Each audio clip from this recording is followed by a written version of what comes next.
There's no woman's name on a Hallam mark, Josiah Reynard said. And there won't be while I keep the book. Hannah Verrell stood in the wage room at Brayley Bridge with 11 grinders watching her. She had ground blades since she was 9. Her father's last order went out under Reynard's stamp, and the committee had crossed her off the list of hands that morning. Without the list, she could not take work in the valley, hold a stone, or sign for steel. They gave her Marrick Wheel instead. A drowned, grinding hull 2 miles up the clough, 14 pounds of arrears against it, and a notice nailed to the door calling the building dangerous. She walked up that afternoon. The troughs stood full to the brim with black water, 20 years of it. A broken scythe blade lay under the surface, and when she lifted it out, the steel came up bright. Hannah drew her file across it. The file skated at the edge and bit at the back. Nobody in the West Riding could harden a blade that way now. Somebody had done it here. In a shop the trade had condemned and shut. She wanted to know where that water came from. She carried the fragment down the clough wrapped in her apron, and it soaked through before she reached the bridge. Cadwath's office sat above the saddler's, up a stair that smelled of leather and cold pipe smoke. Her father's will lay on the desk under a brass rule. Cadwath was 60 and read everything twice before he said it once. 2 stones, his tools, £6 4 shillings in the savings bank, he said. And his brother's share in Marrick Wheel, which is the whole of it. Owen died without children. I know what Owen died of. Then you know what the wheel is worth. He turned the sheet to face her. Arrears of poor rate and highway rate. £14 3 shillings. Running since 52. The surveyor has served a notice on the hull. If you disclaim it, the parish sells it to clear the rates. Who's asked the price? Cadwath looked at the window a moment too long. Mr. Renard's man came in on Tuesday. Hannah unwrapped the apron and set the blade end on the will. Water ran off it onto the paper, and Cadwath moved the brass rule. Out of the troughs at Marrick, she said. It's lain there since they shut the works. He picked it up the way a man picks up something he expects will stain him. He turned it over twice. It's clean. Better than clean. She took it back. If I sign, do the arrears come with it? Every penny. And the collector comes in July. Then write it out. He wrote it out. She read it through herself, which she thought he had not expected. Then she signed at the foot in a plain round hand her father had taught her with a nail on a scrap of tin. Hannah Verrell, 31 years old, no employer, 1 apron, and a building the parish had condemned. Reynard was waiting at the foot of the stair. He was a heavy man who kept himself very clean, and he stood aside for her as though he had been holding the door on purpose. Miss Verrell, I was sorry about your father. You were at the funeral. I paid half of it. He said it pleasantly. The wheel's no use to you. £30, and I'll clear the rates myself. There's a place in my warehouse at 9 shillings for as long as you want it. You want the water. I want the dam. My wheels below run short in August.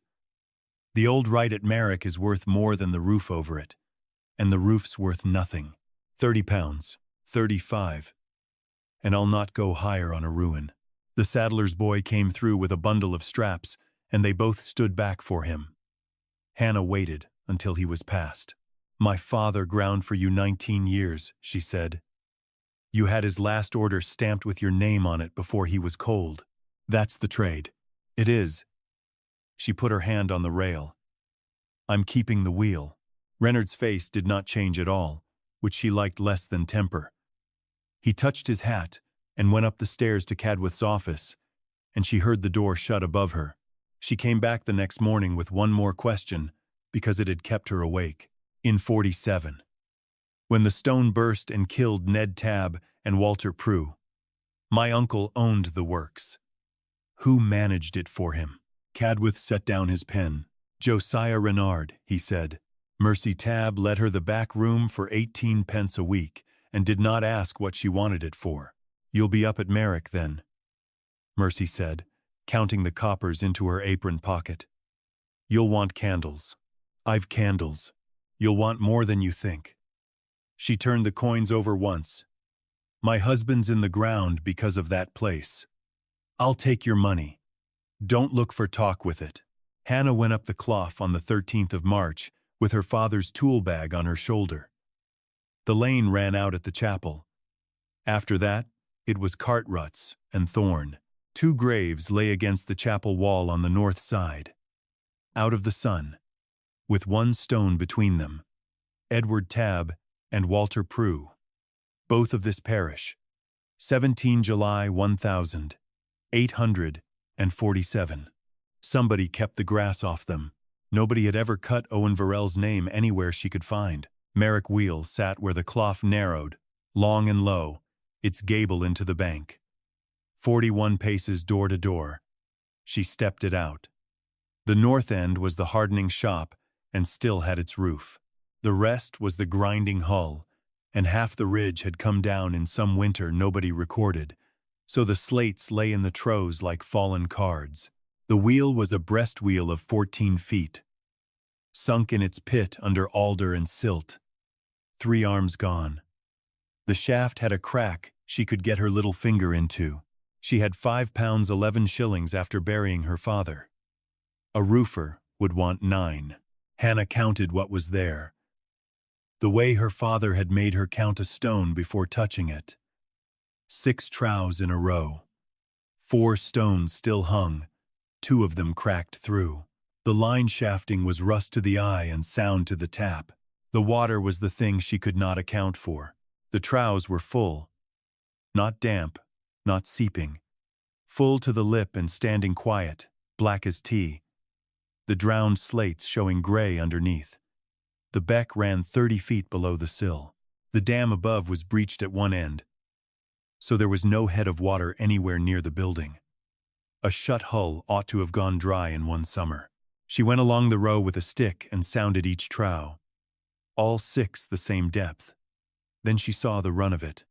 A stone channel cut along the wall behind the troughs, a hand's width, brimming.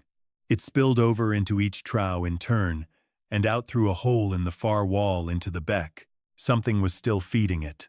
The channel came out of the wall of the hardening shop. She went round through the connecting door. That end was dry and dead and smelled of old ash. The hearth stood open. Its bellows collapsed. Against the far wall was the quenching trough, 6 feet of hollowed gritstone, brim-full, skinned over with dust that had blown in and lain there like gray ice. A lead pipe came through the stonework above it, no thicker than her thumb.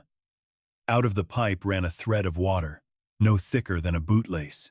It had been running like that, she supposed, every hour since the year she was 11. Hannah put her fingers under it. The water was soft. It ran on her skin the way water runs when there is soap in it. She rubbed thumb and forefinger together, and they slipped. Wiped dry on her skirt, they left a faint white line, and the stone lip of the trough carried the same white in a ring an inch deep. Laid down slow. She smelled her hand. Lime, and under the lime something like tallow gone old. Behind her a boy's voice said, "You're not to be in there." He stood in the doorway with a bag of pigeons, 13 or so, ready to run. "Whose word is that?" Hannah said. "Everybody's. 2 men got killed. My father says Verrell drowned his sense in drink and let the stone burst. Verrell was my uncle. He never took drink in his life. And the man who says otherwise wasn't standing there." The boy decided that was not worth a beating either way. "There's a woman up Marrick Bank. Keeps goats," he said, as if trading. "She says that pipe never stopped. Not in the hard frost. Not in the drought neither. When the beck went to nothing, and they carted water down to Brayley.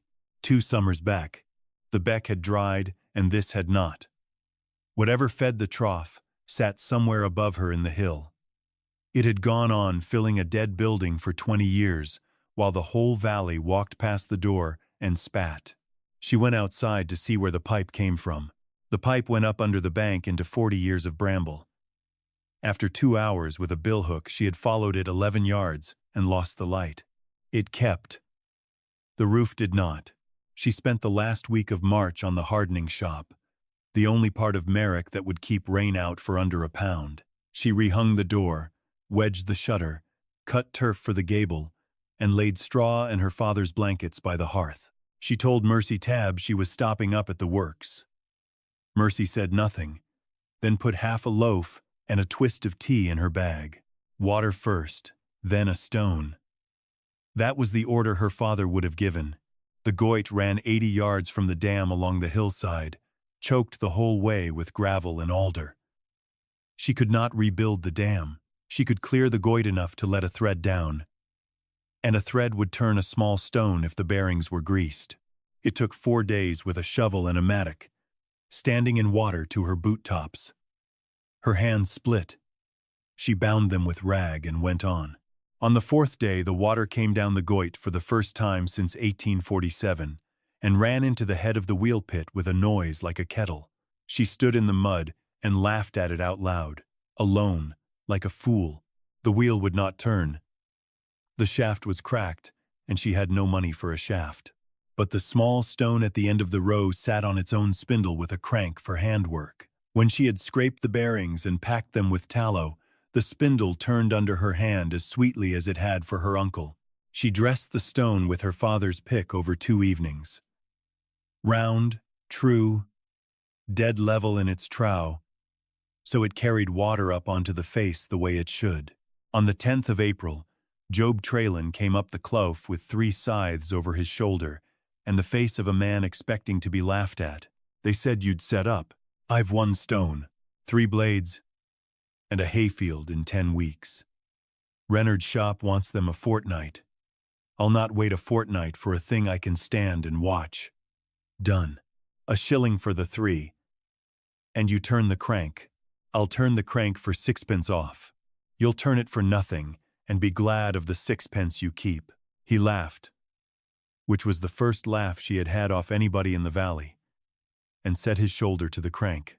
She had not touched a stone in 8 weeks, and her arms knew it before her head did.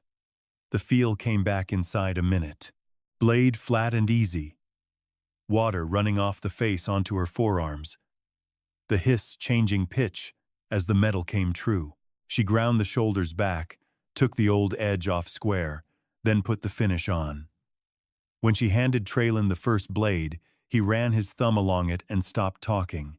"That's better than my father used to get. Your father went to Reynard. My father went to Marrick when he could." Traylon straightened up.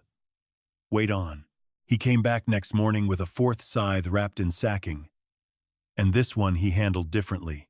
My father's mowing blade. He had it off this shop in '46, and it's cut every year since. I've had it laid up 2 seasons because I dursn't put a stone to it. Hannah took it to the door where the light was good. The blade was worn narrow with 21 years of wetting, and the edge still turned her nail. Under the wear, she could see the shop's grinding marks from 1846. There was no rust anywhere on the steel, not even in the pitting round the rivets. She got out her file and looked at Traylon. He nodded. The file slid off the edge without taking anything. 2 inches up the back it bit and threw a curl. "That's the same as they always said," Traylon said. "Marrick blades hold. Nobody put 2 hardnesses in a mowing blade for the price of a mowing blade. Not then. Not now." She turned it to the heel, where the maker's stamp sat, and rubbed the flat with her thumb. M.W. punched deep, and beside it, so small she had taken it for a flaw, 3 dots and a bar. She had seen that mark that morning, and it took the whole walk back to remember where. On the hardening shop wall, above the hearth, hung a board of black oak, punched all over in dots and bars, hundreds of them, and not one word anywhere on it. The board came off the wall with 2 nails and a shower of soot. She carried it out into the light of the doorway. Oak, 4 feet by 2, planed smooth and punched all over with a small round drift. 29 columns, each with a heading of dots and bars, and under the heading, a run of marks in rows. Some rows had a stroke driven through them. Traylin's blade was 3 dots and a bar. She found the column in the middle of the board and laid the blade under it. They matched dot for dot, like a signature. So the mark on the blade was no maker's mark. It was a number, and the number pointed at a column, and the column said what had been done that day and to how many. She walked the valley for a fortnight after that, in the evenings, when her hands were too far gone to grind. 9 old Marrick blades, a hay knife at Netherfold, 2 scythes, and a hedging bill at Kirk Ing, a chaff knife the Brayley smith had made into a draw knife, and could not sharpen. Everyone bright, everyone with a dot mark at the heel. She wrote them on the back of a bill from the corn merchant, because paper cost money and she had 1 sheet. 7 of the 9 carried 3 dots and a bar. Those 7 turned her file. 2 carried 2 dots and no bar, and those 2 she could file anywhere she liked. The board had a column for 2 dots. 11 rows under it, and every row struck through. Somebody had tried a thing 11 times, crossed it out, changed it, and gone on. That was not a secret handed down. That was a man working. The water came next, because the water was the only thing at Marrick that had never stopped. 4 more days at the Bramble took the pipe to the shoulder of Marrick Bank. There she found the cistern, a stone tank the size of a horse trough, lidded with 2 slabs and sunk to its rim in the peat. She levered a slab off. The water underneath lay black and dead still, skinned with the same white ring. 40 yards above it stood the mouth of the old lead level, barrow level, driven in her grandfather's time and given up before she was born. Out of the half-fallen arch came a run of water the color of strong tea. She lay on her front and put her hand in it. Soft. Slick. The same. The men who sank that level had gone after lead, found water and cursed it. Her uncle had taken their water, settled it in a tank, and piped it a 1/4 mile downhill into a shop where it never froze and never rusted a thing it touched. By the first week of May she had 11 shillings and no shaft. The roofer at Brayley wanted £9 and would not begin under 3 down. That was the week Reynard's circular came into the valley. Traylin brought her one, folded in his hat. Good paper, with a scythe printed at the head of it. Reynard's hardened scythe, Brayley Bridge, warranted to hold an edge through the season, hardened by a process long used in this valley and now brought to perfection at these works. Long used in this valley, Hannah read out. He's selling them at Doncaster and Retford. My brother bought 2 and they went soft in a week. Traylin took the paper back. A deal of print, and not much blade behind it. Clem Reynard came up on the Saturday, in the gig as far as the ford, and on foot after that, and stood in the doorway, with his boots ruined. £45. Father says it's above what the place is worth, and he'll not be asked twice. Tell him I've heard him. Miss Verrell. He looked at the troughs, at the standing water, at her hands. The collector's list goes out in July. If the rates aren't paid, he'll distrain, and it's sold anyway. He told you to say that. He did. It's true, though. When he had gone, she made herself eat, then went back to the tin box on the shelf. It held the only papers the works had left. A bundle of tallow-stained wage sheets gnawed at one corner. She had gone through them once for money. She went through them now for names. Grinders. 4. A forgeman. 2 boys. And on every sheet from 1839 to 1847, in the same clerk's hand, one line she had skipped a dozen times because it named no trade she knew. Broadbent water. And charged 12s. She took the sheet down to Mercy Tabb that night and laid it on the table. Isaac Broadbent, Mercy said, hardly looking. In the workhouse at Brayley. 6 years now. Is he in his senses? He was in June. Whether he talked to a Verrell is another thing. She meant to walk to Brayley on the Monday. She spent the Monday in the wheel pit instead. The shaft had to be measured before she could beg a price for a new one, and the pit was 4 feet deep in silt. Sam Loach came up on the second day and took the barrow off her without being asked. He was 19, all elbows, and he worked in Renard's dry shop 3 days a week and hated it. "My mother says I'm not to be paid in promises," he said. "You're not paid at all yet." Wheel the barrow. They got down past the alder wash to the old flagged bottom, and on the third afternoon her shovel struck iron. It was a ring, set flat in a slab, in the wall face of the pit above the tail race line. She cleared round it.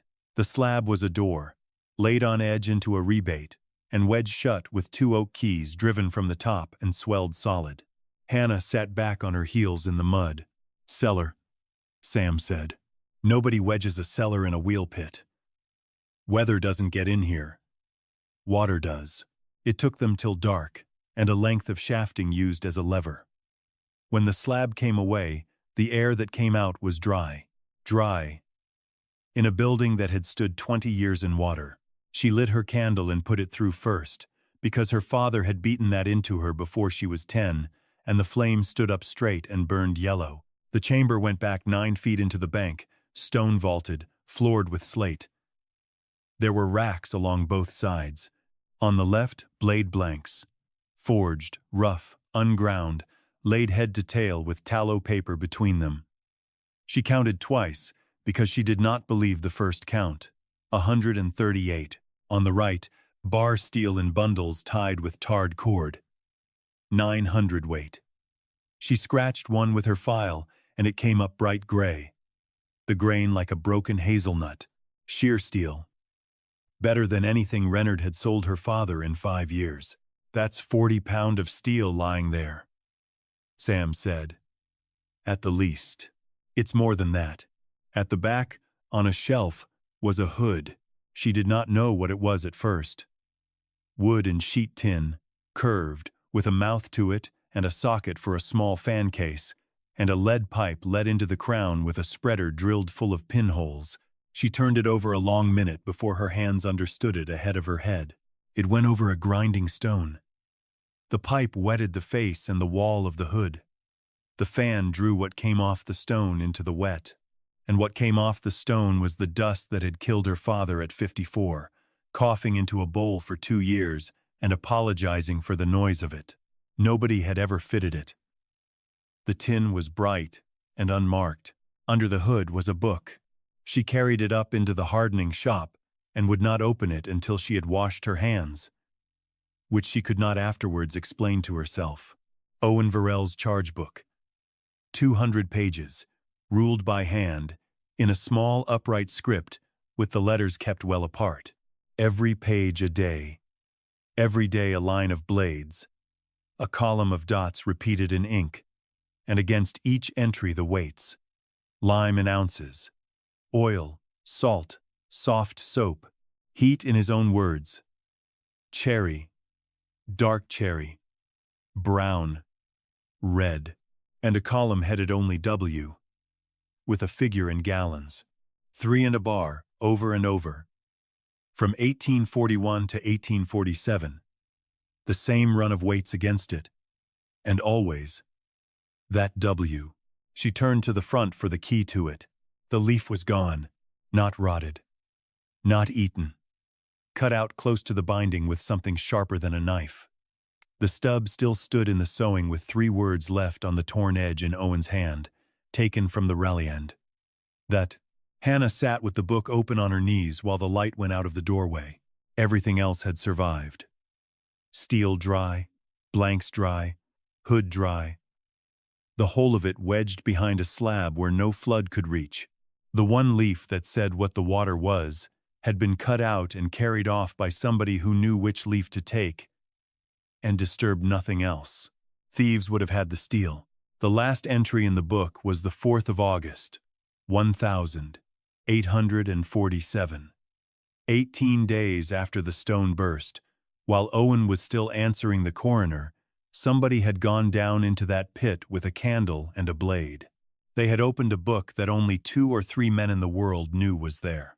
The workhouse at Brayley let visitors in at 11. She was outside the gate at 10. The master of the workhouse kept her in the yard, and it was 20 minutes before they brought Isaac Broadbent out.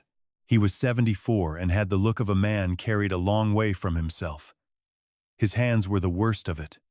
The fingers had gone crooked at the ends, the skin white and dead-looking. She knew that skin. "Lime does it. You'll be Robert's girl," he said, when she had shouted her name twice. His daughter. Hannah. He'd a good arm on a stone. Broadbent looked past her at the wall. "They've stopped the works, then.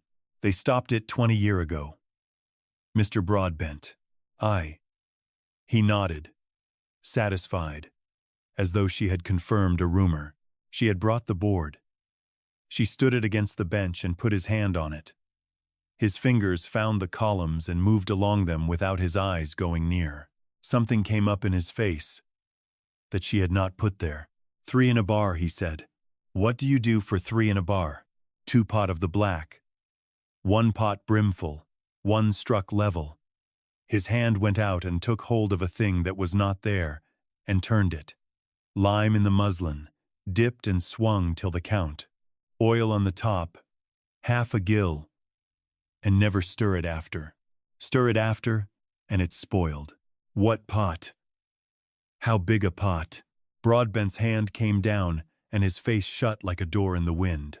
"They've took my pot," he said. "She got no more that day. She got the master instead, in his office, explaining the rules of the house. You may have him out if you'll maintain him. The guardians want a bond of surety from a householder, and 4 shillings a week for his keep. I've a house. It's got half a roof. Then you've a house." She walked back up the clough doing the sum, and the sum did not work. 4 shillings a week was £10.8 in a year. She had 11 shillings. A shaft to buy at £4.10, and the collector due in 6 weeks. She signed the bond on the Thursday and took the old man out on the Friday. It cost her the shaft, and boots for him, and a coat, and a stove.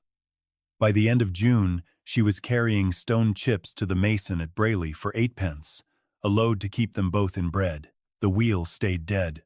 She ground what came in on the hand crank, with Sam turning for 3 pence a day and his dinner.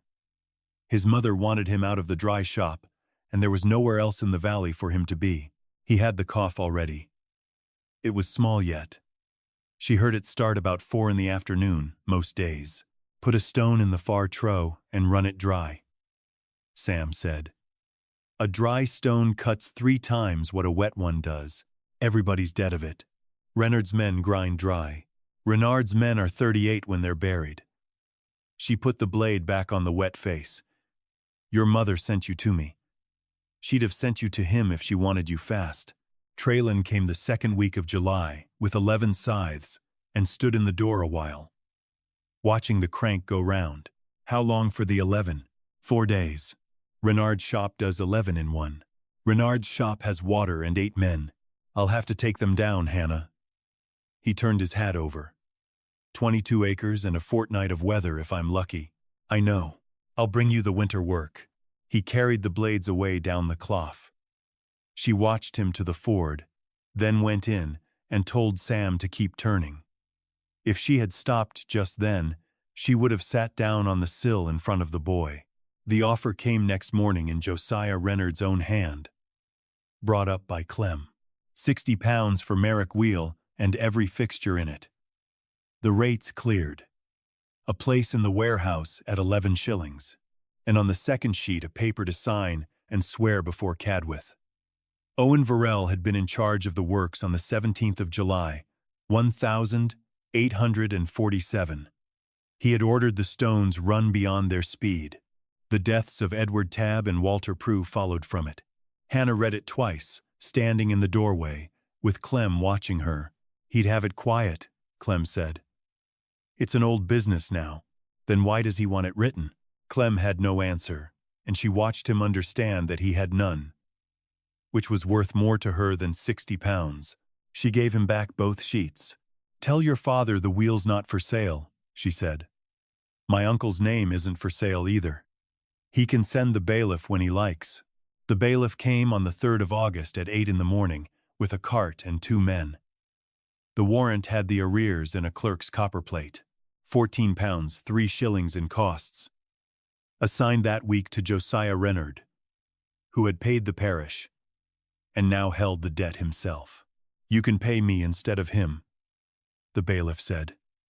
He was not unkind about it. "It's the same money. I've 9 shillings. Then stand out of the road, missus." They took her father's tools first, because tools go quickest at a sale. 2 hammers, the swage, the dressing picks, the vice off the bench. They took the small stone out of its trough with a plank and 2 ropes. One of the men lost his footing on the wet flags at the door. The stone went down on its edge on the threshold and split clean across the eye. Nobody said anything. The bailiff wrote broken on his list, and they left it lying. Sam stood by the wall with his fists shut. Hannah put her hand flat on his chest and kept it there until the cart was through the ford. What they had not taken was under her bedstraw: Owen's charge book, the sheet of numbers off the corn merchant's bill, and Traylon's father's blade, which was not hers to lose. That night the weather broke. It had been building 3 days, hot and yellow over the moor. The rain came at 10:30. By midnight the clough was roaring, and Hannah lay listening to a note in it she did not like. She got up twice and went to the door and could see nothing. At 2 she heard the goit go.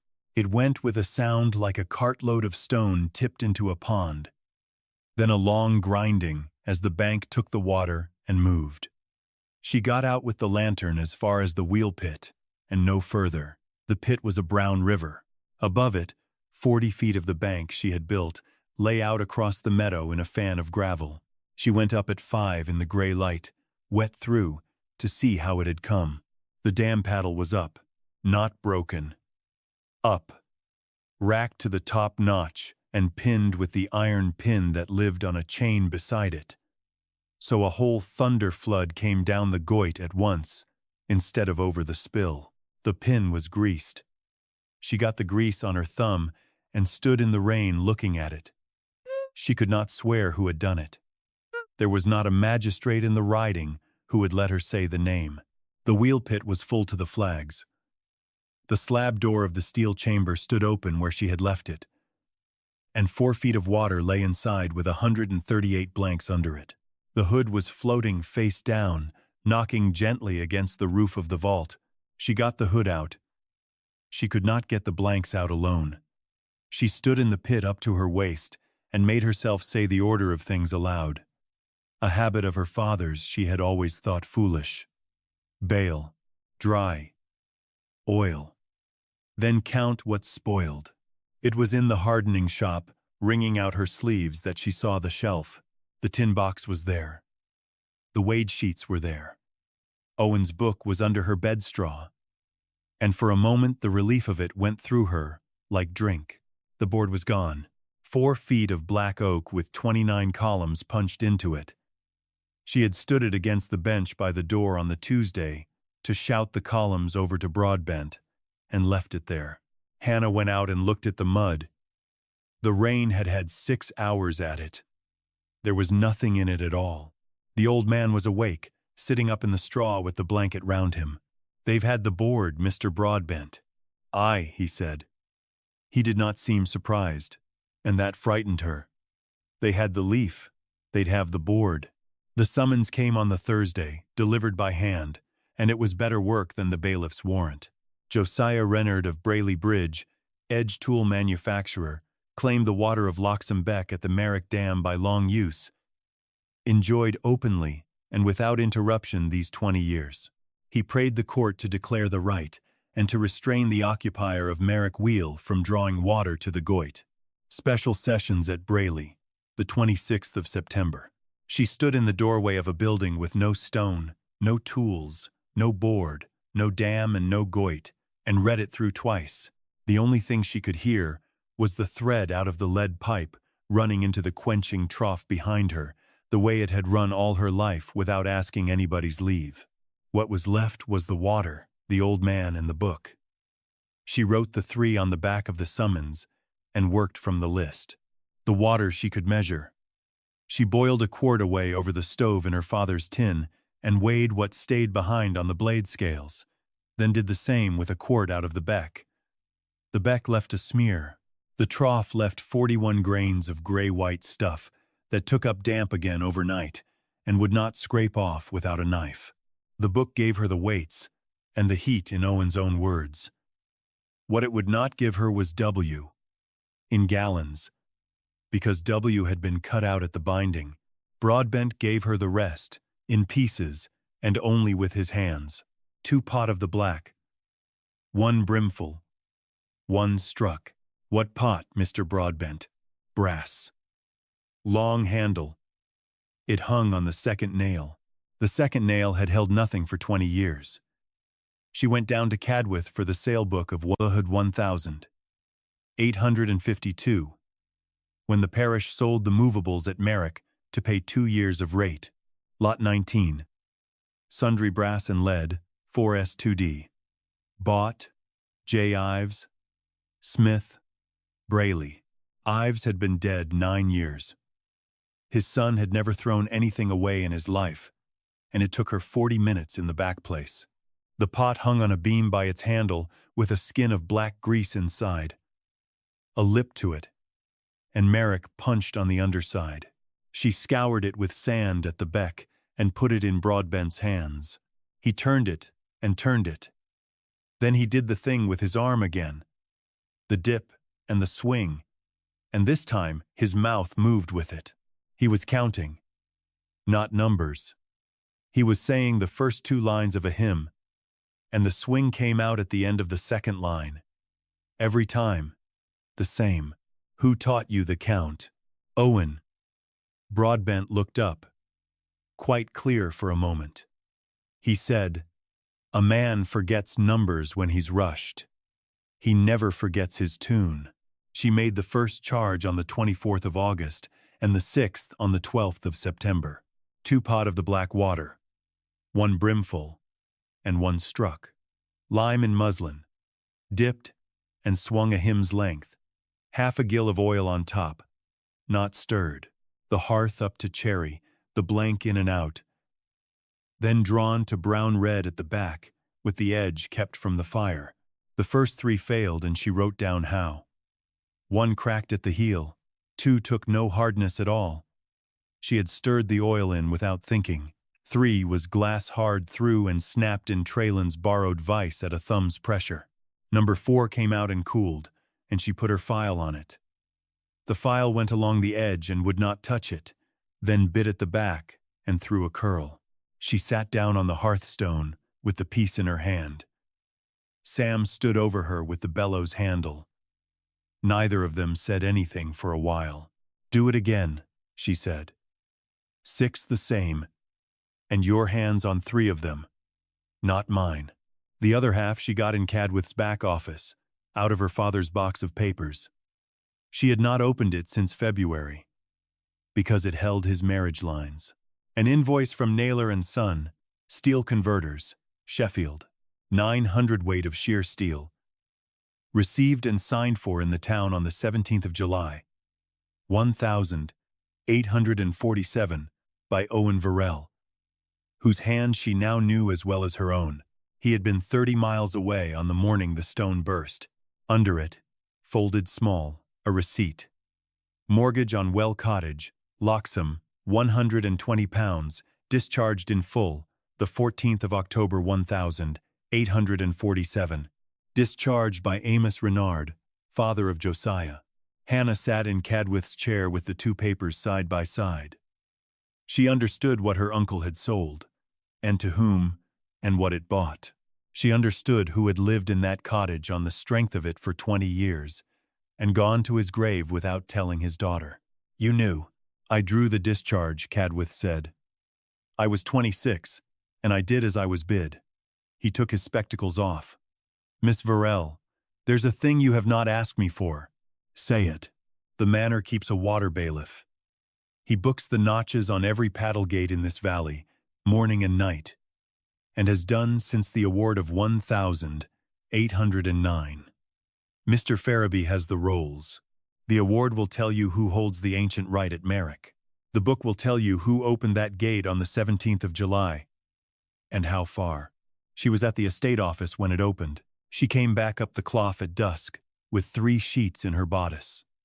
4 men and a sledge stood in her yard with a grindstone on it, and Traylon wiping his face with his cap. It's my brother's. Out of the old mill. 42-inch and true. You'll have it while you want it. Mercy Tabb was sitting on the sill with a basket on her knees. I've read the summons, Mercy said. There's a many in this valley have a Marrick blade in the barn, and would sooner not be asked about it. She stood and shook out her skirt. Well, ask us. The sessions room at Brayley held 60. There were 110 in it by 10 o'clock, standing along the back wall and out into the passage. Reynard had brought counsel from Sheffield, a neat man named Peveril, who spoke about long user and undisturbed enjoyment for 20 minutes without once looking at the valley he described. Mr. Tolliver of the merchant house at Hull sat at the end of the second bench with his hat on his knee, invited by Reynard to watch it settled. Hannah had no counsel. She had a bundle, Cadwith beside her to hand it up, and 11 scythe blades in a sack under the bench. You appear in person, Miss Verrell? The chairman said. I though, sir. Then say what you say. She began with the award, because Cadwith had told her to start with the paper the court could not argue with. Mr. Ferriby stood up in his good coat and read it out. The Manor Court, 1,809. The water of Loxham granted to the wheel at Marrick as of ancient right. The paddle to be booked by the bailiff, morning and night. That right is not lost because a building falls down, Cadwith said. It is lost by grant or by 20 years' interruption. My client drew water this April, and it is booked. Peveril said the drawing was trifling. The chairman said trifling water was still water, and told him to sit down. Then Hannah asked leave to show the court why the dam mattered to Mr. Reynard. Traylon brought the sack up. 11 blades, every mark ground off the heels, numbered on the tang in white paint. 6 she had made at Marrick in the last 3 weeks. 5 were Reynard's, bought at Brayley Market by Mercy Tabb, who kept the tickets.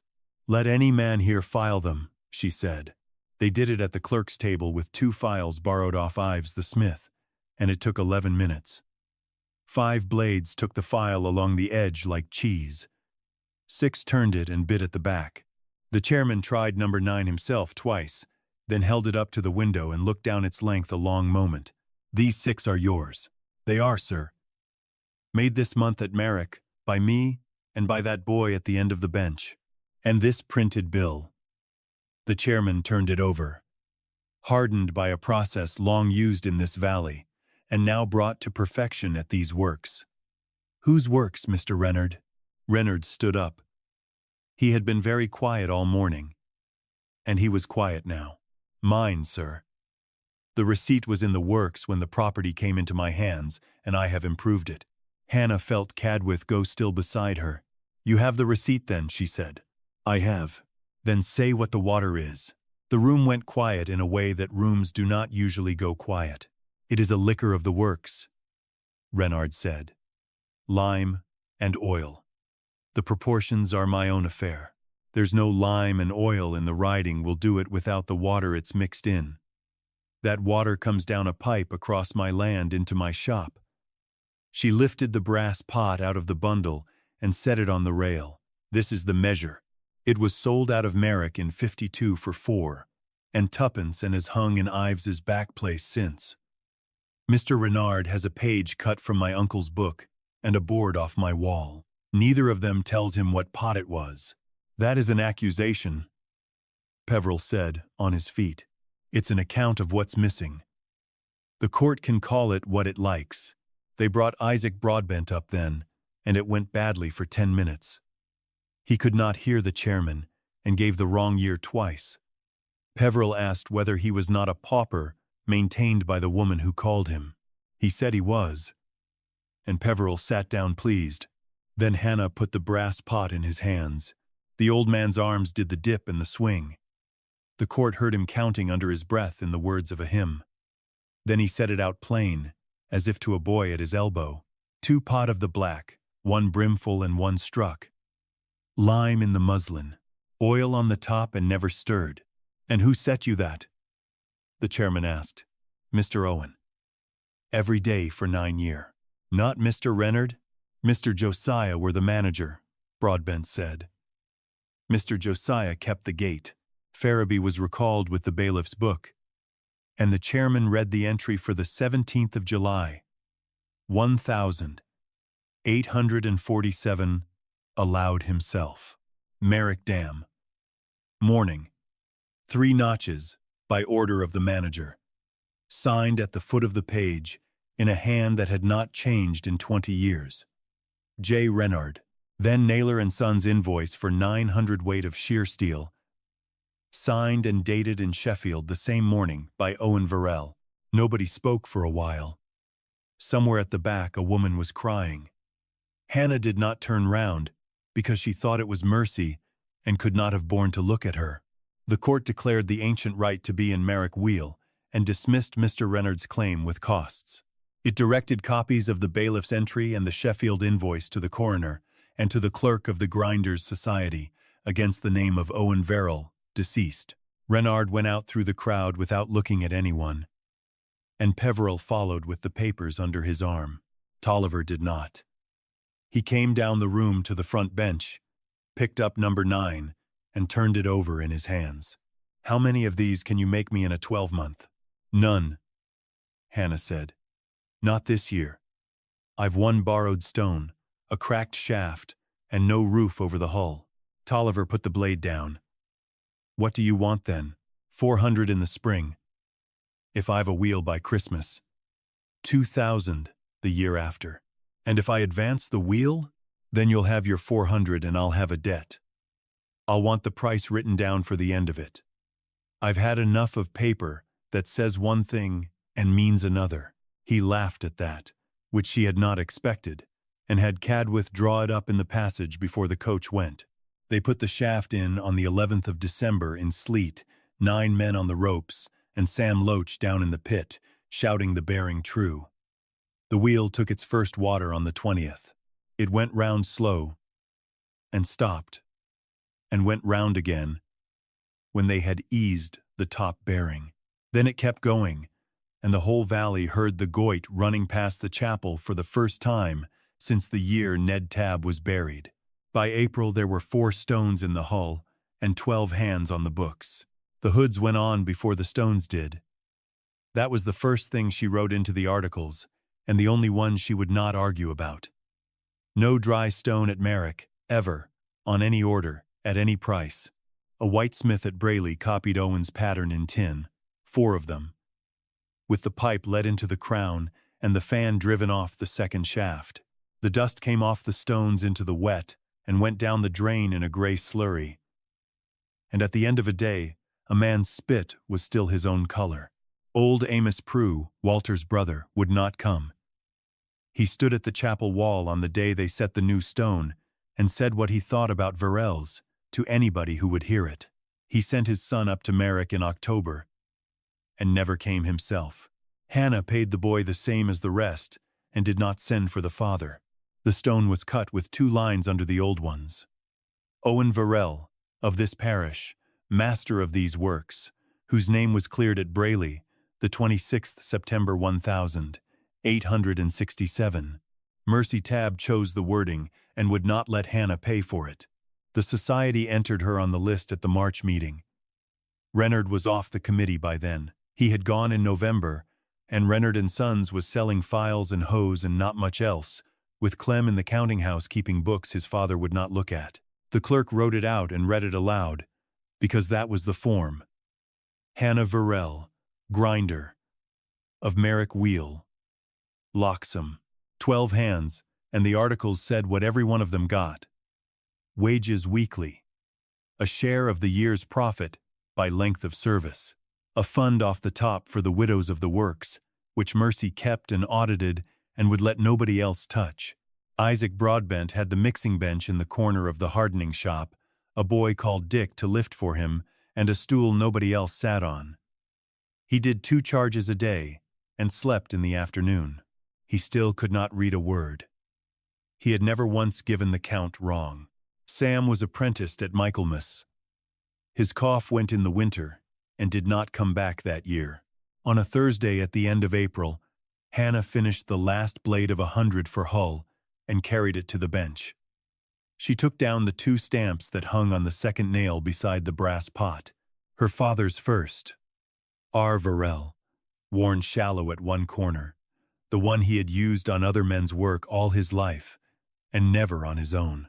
Then hers, cut new in January by the whitesmith, H. Verrell Marrick. She set them one under the other at the heel and drove them home with 2 blows apiece. Then she turned the blade over and looked at it against the window light, the way Traylon had looked at his father's.